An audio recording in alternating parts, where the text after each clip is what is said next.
السلام علیکم ورحمۃ اللہ وبرکاتہ۔ آسان شادی اور اسوہ رسول صلی اللہ علیہ وسلم۔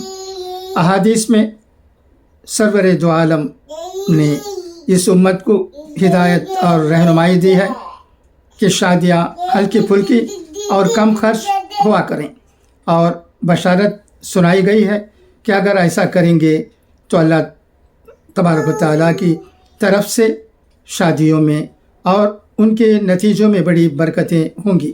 آج ہم جن پریشانیوں میں مبتلا ہیں اور خاص کر خانگی زندگی میں جو الجھنیں ہیں، ان کا بہت بڑا سبب یہی ہے کہ نکاح و شادی کے بارے میں حضور اکرم صلی اللہ علیہ وسلم کی ان ہدایات سے انحراف کر کے ہم آسانی، برکات اور خداوندی عنایات سے محروم ہو گئے ہیں۔ اسی بنا پر ہمیں یہ تعلیم دی گئی ہے کہ وہ نکاح بہت بابرکت ہے جس کا بار کم سے کم ہے۔ شادی میں کسی کو کوئی تکلیف نہیں ہونا چاہیے، بار کم ہونا چاہیے۔ یہ نہیں کہ شادی کریں اور کھانا بربادی کر لیں۔ اگر ہم